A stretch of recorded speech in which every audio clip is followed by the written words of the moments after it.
Hello दोस्तों, नमस्कार। और आज की इस वीडियो में हम लोग बिहार डीएलएड एंट्रेंस एग्ज़ाम के लेकर हिंदी का मस्ट वीवीआई क्वेश्चन जो हर एक पिछले साल पूछा गया था और अनेक प्रकार के कम्पिटिटिव एग्ज़ाम में पूछा गया प्रीवियस ईयर का हिंदी का क्वेश्चन लाए हैं जो बहुत वीवीआई क्वेश्चन है। जैसे इसमें पहला क्वेश्चन बोल रहा है उज्ज्वल का सही संधि विच्छेद क्या होगा। उज्ज्वल का सही संधि विच्छेद क्या होगा? तो इसको राइट आंसर होगा उत्जोड़ ज्वल। उत्जोड़ उत्जोड़ ज्वल, उज्ज्वल। ठीक है। इसी प्रकार दूसरा क्वेश्चन है नमस्ते का सही संधि विच्छेद क्या होगा। नमस्ते का सही संधि विच्छेद क्या होगा? तो नमः जोड़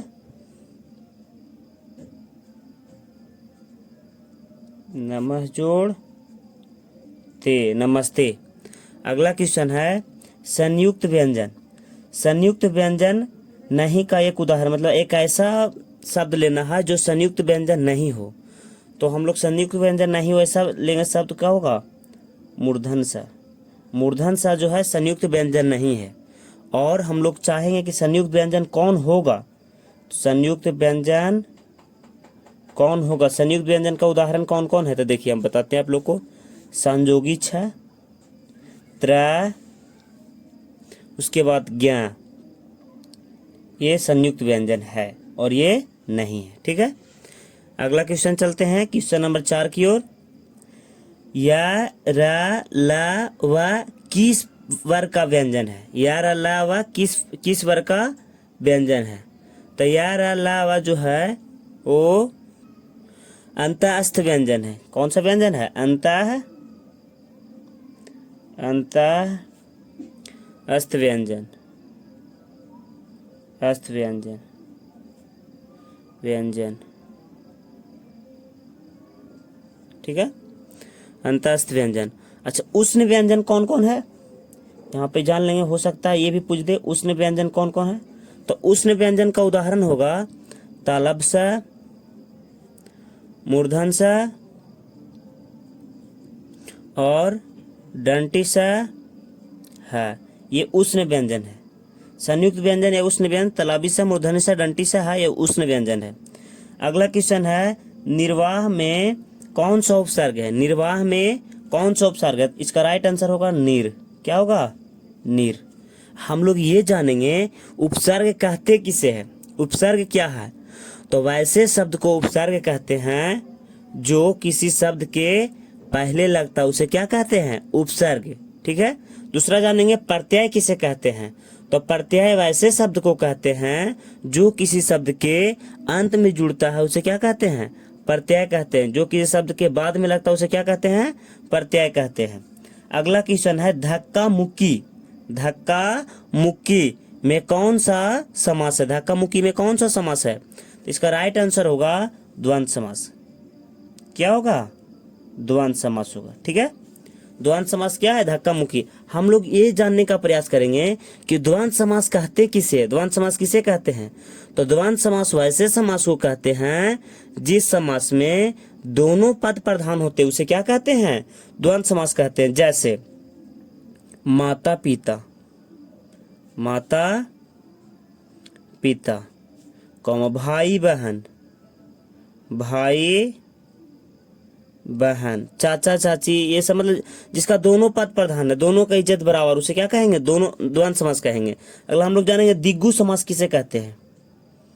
दिग्गु समास किसे कहते हैं? तो दिग्गु समास वैसे समास को कहते हैं जिस समास के अंतर्गत पहला पद संख्यावाचक हो। पहला पद क्या हो? संख्यावाचक। जैसे दोस्त त्रिभुज, क्या? त्रिभुज, चौराहा, पंचभुज, दशानंद, ये सब जितना भी है सब क्या है? दिग्गु समास है। कौन समास है? दिग्गु समास है। पंचवट, चौराहा, त्रिभुज, चतुर्भुज, पंचभुज, ये सब मतलब जिसका पहला पद संख्यावाचक हो, संख्या से रिलेटेड हो, उसे क्या कहेंगे?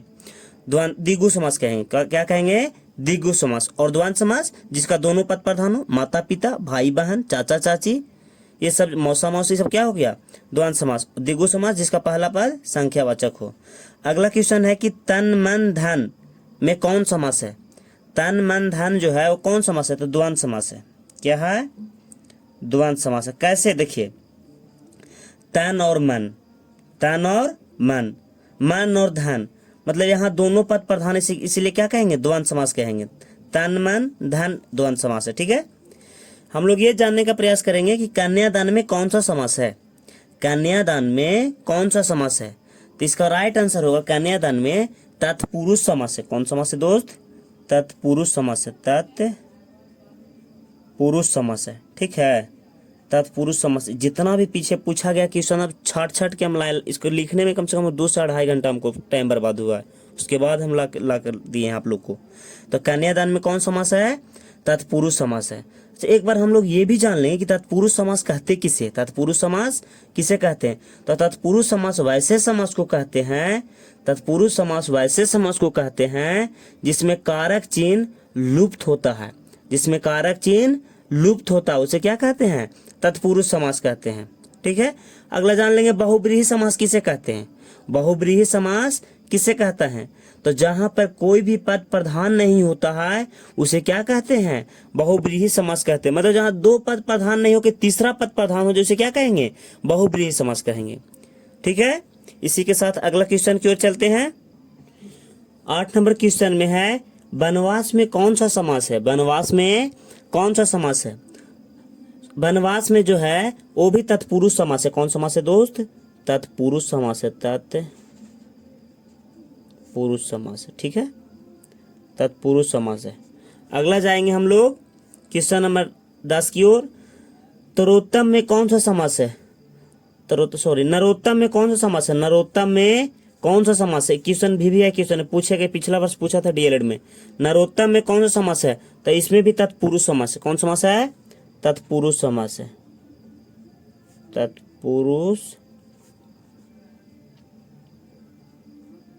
समास है। ठीक है, एक बार फिर से जान लेंगे तत्पुरुष समास किसे कहते हैं।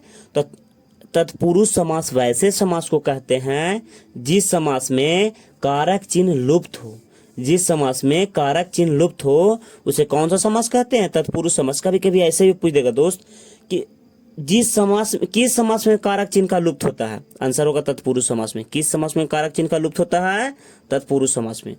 अगला क्वेश्चन नंबर 11 की ओर चलेंगे। आजन्म में कौन सा समास है, आजन्म में कौन सा समास है, तो आजन्म में अव्ययी भाव समास है।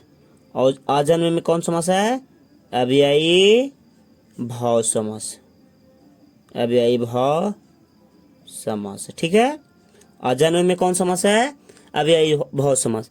हम लोग थोड़ा सा ये भी जान लेंगे कि अव्ययी भाव समास किसे कहते हैं। तो वैसा समास को अव्ययी भाव समास कहते हैं जहां पर पहला पद में उपसर्ग लगा हो, जहां पे जिस शब्द में पहला पद में उपसर्ग लगा हो उसे क्या कहेंगे, अव्ययी भाव समास। उसे क्या कहेंगे, अव्ययी भाव समास। अगला क्वेश्चन है युधिष्ठिर में किस प्रकार का समास है। युधिष्ठिर जो है वो किस प्रकार का समास है, तो युधिष्ठिर जो है वो किस प्रकार का समास है, बहुब्रीहि समास। किस प्रकार का समास है, बहुब्रीहि समास, बहुब्रीहि समास। ठीक है, बहुब्रीहि समास। अगला क्वेश्चन की ओर चलेंगे हम लोग, क्वेश्चन नंबर 13 की ओर, यानी क्वेश्चन नंबर 13 की ओर। स्टेशन किस भाषा का शब्द है। स्टेशन जो है मेरे दोस्त वो किस भाषा का शब्द है, तो स्टेशन, स्टेशन जो है वो अंग्रेजी भाषा का शब्द है। किस भाषा का शब्द है, अंग्रेजी भाषा का शब्द है, अंग्रेजी भाषा का शब्द है, भाषा का शब्द है। ठीक है, आगे चलेंगे। रेलगाड़ी कैसा शब्द है, शब्द से रिलेटेड हमेशा 1-2 क्वेश्चन डालता है हर एक एग्जाम में। तो रेलगाड़ी जो है वो आप लोग को कमेंट में देना है जवाब। रेलगाड़ी किस प्रकार की समास है, आप लोग के कमेंट में जवाब देना है, कमेंट में। HW आप लोग को रह गया है। देखते हैं मेरे कितने दोस्त ऐसे रहते हैं जो अपना बहुमूल्य समय दे करके कमेंट करते हैं कि रेलगाड़ी कैसा शब्द है। ठीक है, अगला क्वेश्चन में हम लोग चलेंगे कि वानर का तद्भव रूप क्या होगा।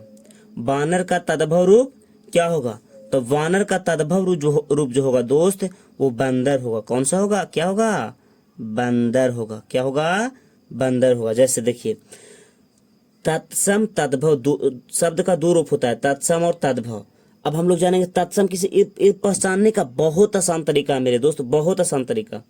तत्सम किसे कहते हैं, तो तत्सम वैसे शब्द को कहते हैं जो हल्का लगे संस्कृत नियन लिखल रहे। कैसा लिखल रहे, संस्कृत जैसा, मतलब टेढ़ा टेढ़ा, मतलब टेढ़ा करके रहे शब्द, उसको क्या कहेंगे, तत्सम कहेंगे। जैसे वानर हो गया, उसके बाद मान लीजिए रह गया क्या, आम्रम हो गया, फिर हो गया सरोबरा हो गया, मुदगा हो गया, ये सब ऐसा क्वेश्चन रहेगा, समझ जाइएगा तत्सम है। क्या समझिएगा, तत्सम। और तद्भव किसे कहेंगे, तो तद्भव वाला जो शब्द रहेगा उदाहरण में, वो बिल्कुल हिंदी से रिलेटेड रहेगा, हल्का हल्का रहेगा। जैसे बंदर हो गया, फिर घर हो गया, शहर हो गया, इस प्रकार का, मतलब जिसको बोलचाल में हम लोग करते हैं उपयोग, वो क्या होगा, वो तद्भव होगा। और जो हल्का टेढ़ा जैसा लगेगा वो तत्सम होगा। ठीक है।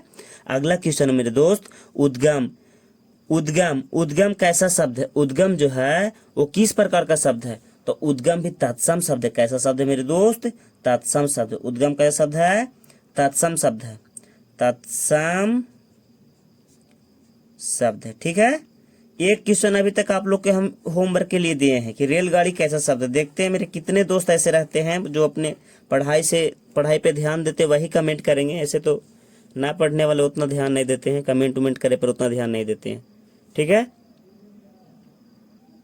क्वेश्चन नंबर 17 की ओर चलेंगे।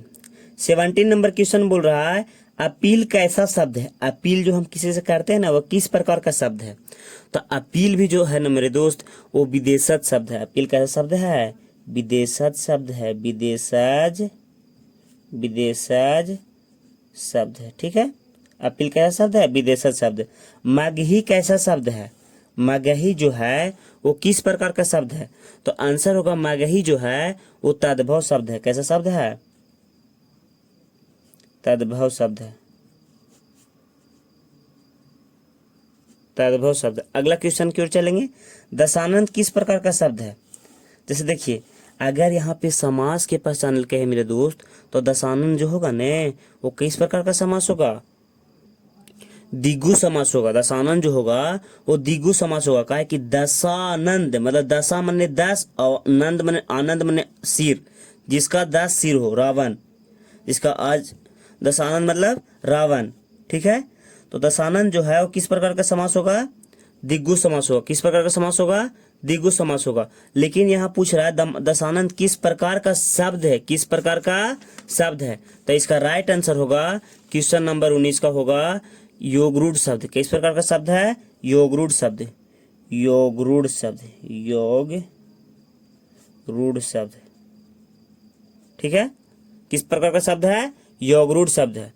अगला क्वेश्चन नंबर 20 में जो है वो बोल रहा है वर्षा किस प्रकार का शब्द है। वर्षा जो है वो किस प्रकार का शब्द है, तो वर्षा जो है वो किस प्रकार का शब्द होगा, तत्सम होगा। किस प्रकार का शब्द होगा, तत्सम होगा। वर्षा किस प्रकार का शब्द होगा, आप लोग को 15 से 20 मिनट में आधा हिंदी रिवाइज करा देंगे। ठीक है।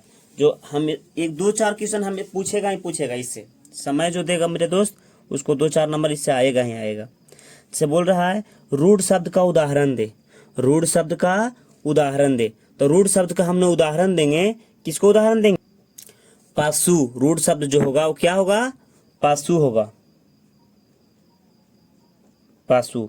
अब हम लोग ये जानेंगे मेरे दोस्त कि रूढ़ शब्द कहते किसे, रूढ़ शब्द क्या है, तो रूढ़ शब्द वैसे शब्द को कहते हैं जिसे खंड या टुकड़ा करने पर कोई अर्थ ना दे, उसे क्या कहेंगे, रूढ़ शब्द। जैसे मेरे दोस्त देखिए पशु, तो पशु के जब हम संधि विच्छेद करेंगे तो प जोड़ सु। ठीक है।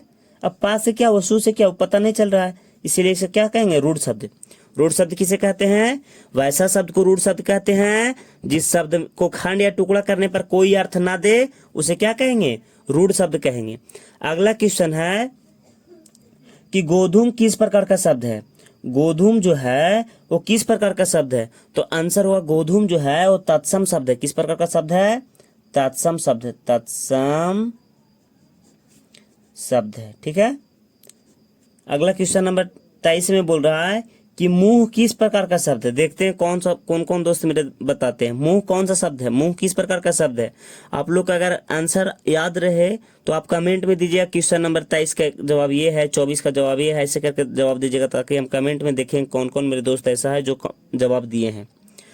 तो मुंह किस प्रकार का शब्द है, तो मुंह भी जो है वो तत्सम शब्द है। किस प्रकार का है, सॉरी मुंह तद्भव होगा मेरे दोस्त। मुंह जो है ना इसका अर्थ निकल रहा है, मुंह हिंदी जैसा देखने में लग रहा है तो तद्भव होगा, तद्भव। ठीक है।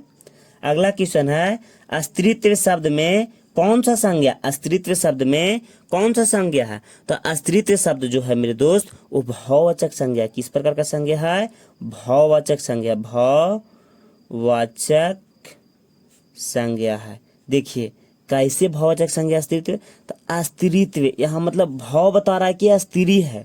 क्या बता रहा है, भाव बता रहा है कि स्त्री है। हम लोग ये जानेंगे कि संज्ञा कितने प्रकार के होते हैं, संज्ञा कितने प्रकार के होते हैं। तो संज्ञा 5 प्रकार के होते हैं। कितने प्रकार के होते हैं, 5 प्रकार के होते हैं। जैसे पहला हो गया जातिवाचक संज्ञा, दूसरा हो गया व्यक्तिवाचक संज्ञा, क्या हो गया व्यक्तिवाचक संज्ञा, तीसरा हो गया भाववाचक संज्ञा, चौथा हो गया द्रव्यवाचक संज्ञा, द्रव्यवाचक संज्ञा, और पांचवा कौन सा हो जाएगा, जातिवाचक, व्यक्तिवाचक, भाववाचक, द्रव्यवाचक, समूहवाचक संज्ञा। एक ले लीजिए समूहवाचक संज्ञा। ठीक है, समूहवाचक संज्ञा।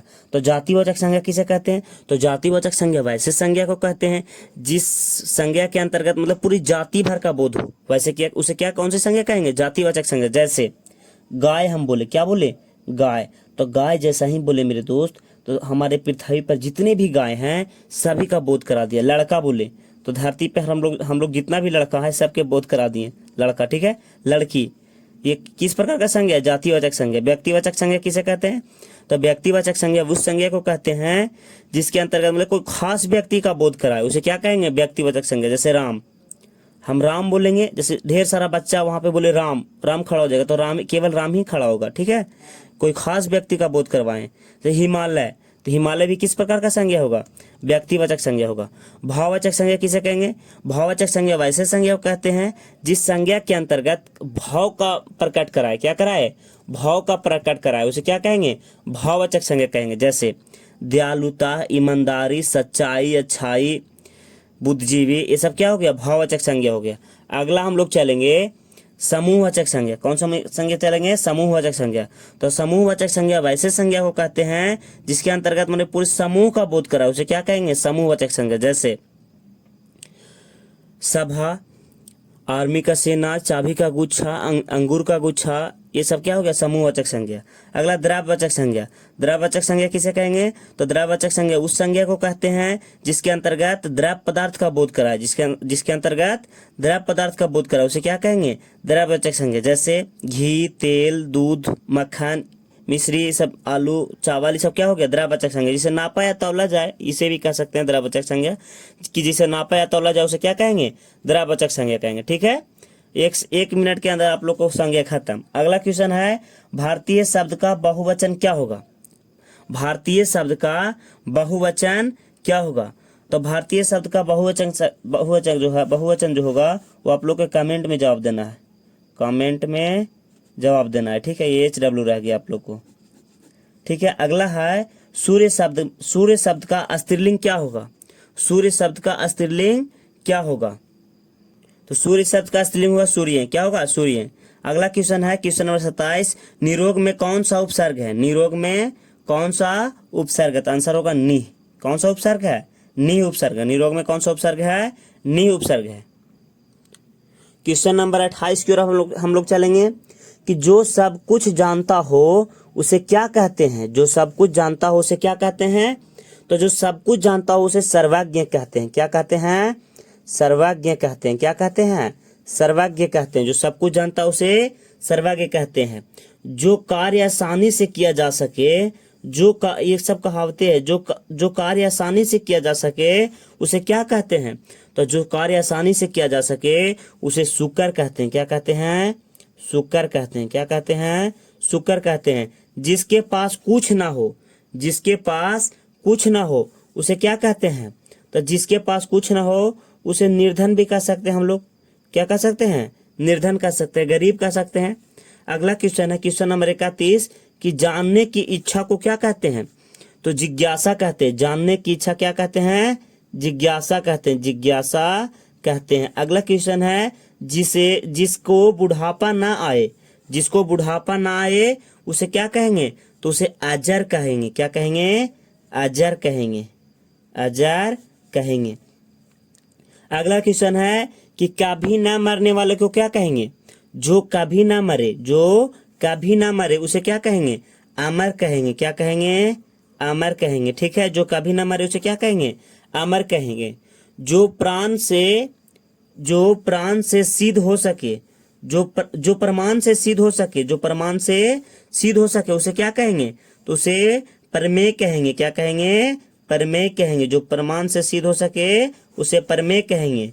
जो व्याकरण जानता हो, जो व्याकरण जानता हो उसे क्या कहेंगे, तो जो व्याकरण जानता हो उसे व्याकरण ही कहेंगे। क्या कहेंगे, व्याकरण कहेंगे। ठीक है, अगला है भागीरथी का पर्यायवाची शब्द क्या होगा, भागीरथी का पर्यायवाची शब्द जो होगा वो गंगा होगा। क्या होगा, गंगा होगा। ये भी क्वेश्चन है। ठीक है, भागीरथी का पर्यायवाची शब्द क्या होगा, गंगा होगा। अगला क्वेश्चन की ओर हम लोग चलेंगे, क्वेश्चन नंबर 37 की ओर।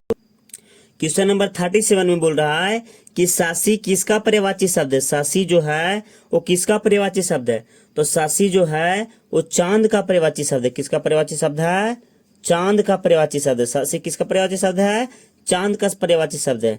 तटनी किसका पर्यायवाची शब्द है, तटनी जो है वो किसका पर्यायवाची शब्द होगा, तो आंसर होगा तटनी जो होगा वो नदी का पर्यायवाची शब्द होगा। किसका होगा, नदी का पर्यायवाची शब्द होगा। अगला है कि व्यार किसका पर्यायवाची शब्द है, व्यार, व्यार किसका पर्यायवाची शब्द होगा, तो व्यार जो होगा वो हवा का पर्यायवाची शब्द होगा। किसका होगा, हवा का पर्यायवाची शब्द होगा। क्वेश्चन नंबर 14 यानी लास्ट क्वेश्चन है, जो गाय कौन सा संज्ञा है, गाय किस प्रकार का संज्ञा है, जातिवाचक, व्यक्तिवाचक, समूहवाचक, भाववाचक। ये आप लोग को HW रहा। कमेंट में टोटल 3 क्वेश्चन का जवाब देना है। ठीक है, अगर हमारा वीडियो आप लोग को अच्छा लगे तो कृपया कर हमारे इस चैनल को सब्सक्राइब करें। और अभी डीएलएड का एंट्रेंस एग्जाम जो होगा वो 30 मार्च से लेकर 28 अप्रैल तक होगा। बीच में इलेक्शन आने के कारण मतलब बहुत गैप है बीच में, तो आप लोग को हमेशा हम वीडियो अच्छा क्वेश्चन देते रहेंगे। हम 1000 क्वेश्चन जीके का छाटे हैं, VVI क्वेश्चन जो पीछे पूछा गया क्वेश्चन है, 1000 क्वेश्चन GS छाटे हैं, जनरल साइंस मतलब छाटे हैं, और 1000 क्वेश्चन मैथ छाटे हैं। ठीक है, और केवल 200 क्वेश्चन रीजनिंग छाटे हैं। ठीक है, ये सारा क्वेश्चन करवाएंगे। अगर आप लोग मतलब उधर से रिप्लाई दीजिएगा करवाने के लिए तभी कराएंगे, अन्यथा ऐसे नहीं कराएंगे। ठीक है, इसी के साथ वीडियो को समाप्त करते हैं।